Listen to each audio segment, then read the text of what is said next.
राधे राधे। आप सबका फिर से स्वागत है चैनल पर।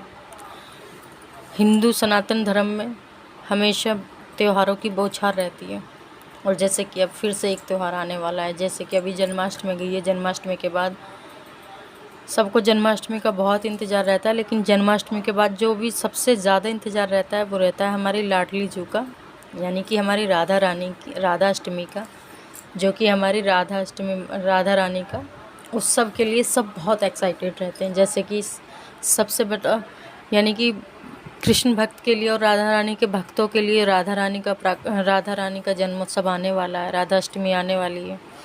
इस सब की सबको बहुत उल्लास में, सब बहुत खुशी में रहते हैं कि हाँ, अब हमारे लाडली जू का जन्मोत्सव आने वाला है। तो इस बार जो रहेगा सन 2024 में जो रहेगी राधाष्टमी, जैसे कि अभी कृष्ण जन्माष्टमी गई है, तो उसके बाद जो राधाष्टमी है वो है 11 सितंबर की, यानी कि 11 सितंबर को सभी लोग 11 सितंबर को राधा रानी का सुबह भोर में जन्मोत्सव मनाया जाएगा, यानी कि सुबह उनका प्राकट्य दिवस मनाया जाता है। जैसे कि तो कुछ लोगों का प्रश्न, जैसे कि कुछ लोग कहते हैं कि जैसे कि हमें व्रत किस दिन रखना चाहिए, तो हमें व्रत 11 तारीख का, जैसे कि राधाष्टमी, तो हमें व्रत 10 तारीख को रखना चाहिए, यानी कि सुबह की 10 तारीख की सुबह से ही व्रत स्टार्ट हो जाता है। भोर में, सुबह में ब्रह्म मुहूर्त से स्टार्ट होने के बाद फिर हमें उस दिन पूरे दिन जैसे हमारी इच्छा हो, फलाहार से, निर्जला से, हम पर जैसे भी व्रत हो सके, हमें उस दिन राधा रानी की खुशी में व्रत रखना चाहिए।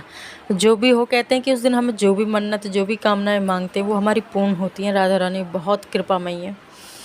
और फिर हमें दूसरे दिन, जिस दिन 11 तारीख है, जिस दिन राधा रानी का प्राकट्य दिवस होता है, तो उस दिन राधा रानी का जो प्राकट्य दिवस है वो सुबह 4 बजे का है, यानी कि सुबह 4 बजे राधा रानी को स्नान कराया जाता है। जैसे कि कृष्ण भगवान का रात के 12 बजे का माना जाता है, तो राधा रानी का सुबह 4 बजे का माना जाता है। तो इसलिए हमें सुबह 4 बजे तक हमें व्रत रखना चाहिए। जो भी हमारे पास लड्डू गोपाल हों, उस दिन उनका स्नान करवा के राधा रानी के भाव में उनका स्नान करवा के, उनका पंचामृत से उनका स्नान करा के, फिर उसी पंचामृत से हमें अपने व्रत का पारण करना चाहिए।